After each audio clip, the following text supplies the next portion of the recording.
After the initial battle with Goku Black, Vegeta realized that his position as a god of destruction must be secured, no matter what, even by other gods of destruction or the Supreme Kais. Of course, Beerus did train Vegeta, and after seeing Vegeta's incredible potential, he also trained to be much stronger. So, Vegeta decided to practically keep his Super Saiyan form as his base form when he's in his God of Destruction clothing, though he does utilize his base form much more often than Super Saiyan, and Ultra Ego as well. The power of destruction is still immensely powerful even when Vegeta is in base, as his power can already reach the level of Ultra Ego just in his base form alone. Of course, he did train the rest of the mortals in Universe 7, so he can be incredibly strong because he wants to keep balance between power and how much life there is in Universe 7. So basically it means that Vegeta is basically being a responsible god of destruction, just like Beerus should have been. Of course, Vegeta does grow incredibly stronger and eventually evolves Ultra Ego to a much more better transformation, which he calls True Ultra Ego, which is a form that he can practically utilize the emotions that he would have utilized as Ultra Ego and keep himself in complete control instead of basically losing his mind and letting his ego take control over it. Vegeta has full control over Ultra Ego itself, meaning that he can control destruction and even increase his power and his own will. This transformation was basically perfect for Vegeta himself, but he was actually close to achieving even more powerful transformation that Vegeta didn't know himself. Eventually, Grand Prix would have gathered all the gods of destruction for the Universe 7 tournament. Before in the tournament, of course, he wanted to test how strong all the gods of destruction had become after so long. Of course, he actually knew that Vegeta became a god of destruction, so he decided to practically test Vegeta as well, to see how far he can go against the other gods of destruction. Of course, some of the gods were actually against Vegeta, since they saw him as nothing but a pathetic mortal who basically got his power through training with an angel instead of just, instead of anything. So they don't respect Vegeta in the slightest. Of course, the only one who actually respects him, or at least two, or mostly Champa and Belmont. Yes, Belmont does respect Vegeta because he saw that he was able to grow immensely stronger, and he can actually see that Vegeta would actually put in hard work into this. So he actually respects Vegeta slightly, though not the same level as Champa and Beerus would. Eventually, all the gods would have rushed at Vegeta, seemingly trying to overpower him, but Vegeta went completely unfazed. Of course, Universe 7 wouldn't actually look in his direction, with all the Universe 7 fighters ready for a tournament, as you will see Vegeta how he fares against the other gods of destruction. Of course, Gohan is kind of worried, and he wonders if Vegeta can actually take it, but he will tell him to not worry, as Vegeta is quite strong and powerful. Gohan has to practically listen to his father, and lets Vegeta see how far he will grow. As for Piccolo himself, he knows that Vegeta will most likely be able to win. He sees how strong Vegeta is, so he should not be worried. For the rest of the fighters, they will most likely work for Vegeta, but they can make sure that he will be able to win. Of course, Vegeta faced off against all the gods of destruction, utilizing Super Saiyan first. Of course, all of them are incredibly irritated that Vegeta is underestimating them, so they eventually continue to push Vegeta as he utilizes their full power, while Vegeta has to practically also utilize his full power up to Super Saiyan 2. But the others also push even further. Vegeta then size and power to Super Saiyan God, now on an equal level with all the gods, which surprises them as well.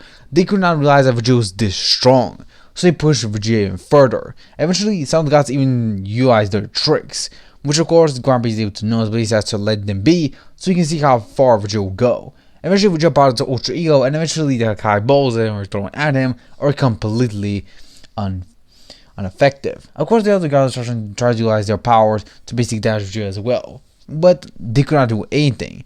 It's even someone like Belmont could not even match Vegeta's strength, as his pure power was too much for all the gods of destruction themselves.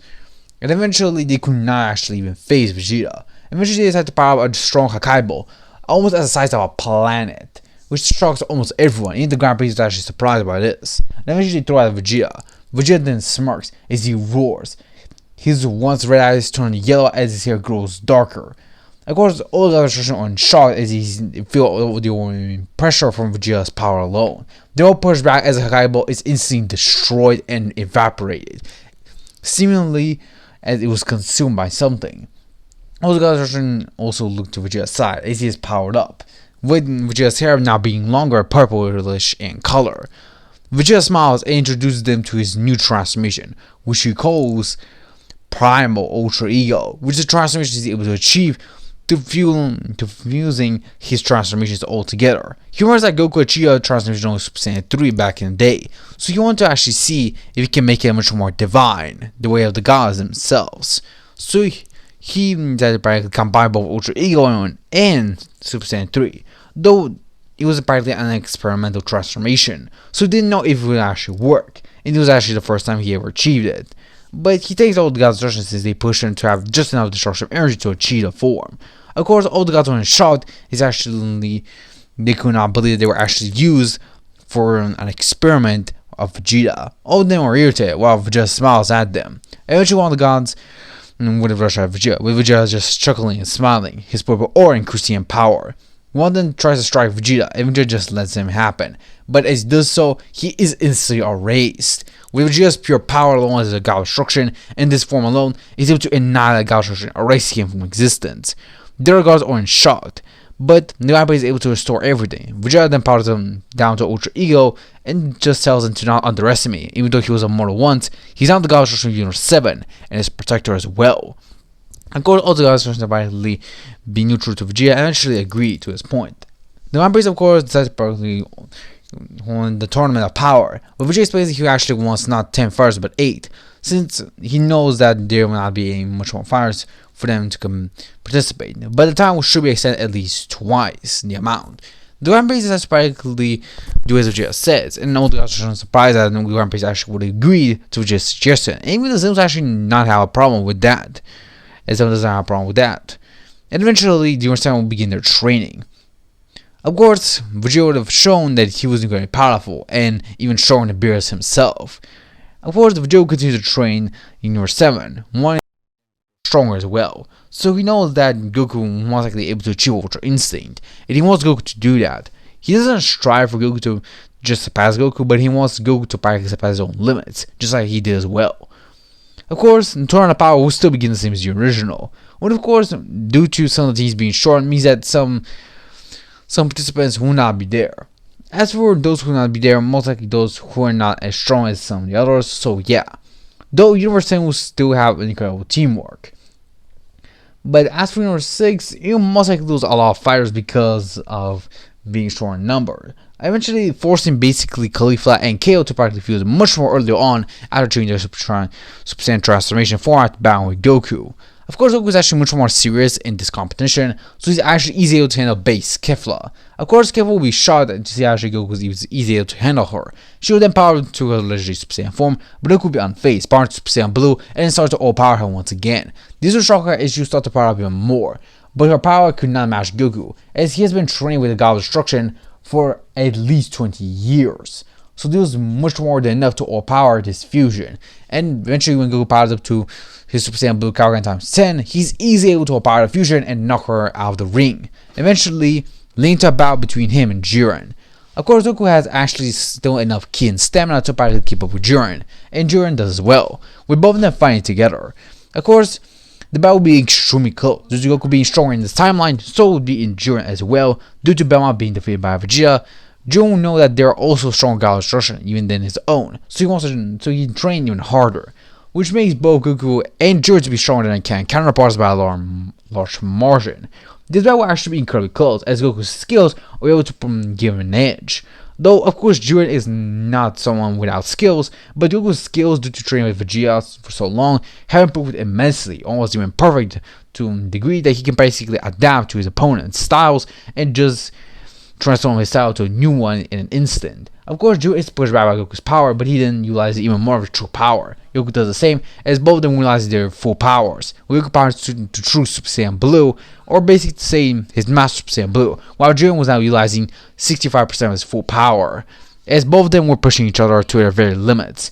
Eventually, the tournament will progress even further, as only Goku and Jiren will actually be one of the remaining few members to fight against everyone. Of course, Jiren will still continue to battle against Goku, with Goku actually starting to have the edge slightly, but eventually Jiren will start to utilize his full power and eventually win the clashes. With Goku's Master Super Saiyan Blue, he will most likely be able to win against Jiren for a short amount of time, but it will not be enough, as Jiren's power will be too much for even Goku himself to even expect. Of course, Goku will actually able to practically keep on his own against Jiren, but it will not be for so long, with both fighters seemingly on the brink of their limits, with Goku himself reaching his limits as well, believing that maybe he will not be able to achieve Ultra Instinct as Vegeta expected. But Jiren, before he can land the final blow, Goku then focuses. For the first time, he tries to calm his mind, feel the power within himself, his own body, his own mind, to let them free of his own grasp. Before Jiren could strike Goku, Goku dodges, as his once blue hair disappears, now turning a grey blackish color, as Goku achieves Ultra Instinct sign. Due to Goku's training with Whis and Vegeta, this Ultra Instinct sign is actually kind of like the second sign, when Goku can utilize both attack and defense to a much better degree. But with Goku's constant focus and just focus on the battle itself, Goku's body continues to adapt to Ultra Instinct, as it just smiles, seeing everything. All the guys are shocked as they see that Goku is actually utilizing the power of Ultra Instinct, the power of the angels. Even Jiren himself could not believe it. But eventually, after battle progresses even further, Goku masters Ultra Instinct. But unlike the original canon, he's actually able to maintain it for a much longer time. With this, of course, Goku was able to actually knock out Jiren before he can actually drop out of Ultra Instinct. It was just kind of being preserved. Goku actually has much more longer time in Ultra Instinct. And utilizing this time, he's able to knock out the rest of the universes and win the tournament, bringing himself to be the MVP of Universe 7. Of course, Vegeta is proud of Goku's progress, and eventually Goku wishes for all universes to be restored. Now we'll be racing in the tournament. The Xenos are happy of Goku's decision, and Vegeta himself is proud. He smiles at Goku's location, with Goku smiling as well, as both of their powers were immensely accurate. Of course, Vegeta tells Goku that soon he'll be able to reach his level, but he doubts it, since Goku is still immortal while he's now a god of destruction. Goku just smiles and tells Vegeta to not underestimate him. He's a Saiyan just like him, so he'll grow even stronger. Vegeta tells him that he does not doubt that, so he wishes him good luck. And eventually, all Universe 7 team returns back to Universe 7, seemingly enjoying their peaceful time. But little that they knew is that the ancient wizard Moro has now awoken, and he is well aware of the new god that has taken place, knowing that he'll have to face him very soon. But this is the end for this part. Hope you guys enjoy us. See you guys next time. Bye.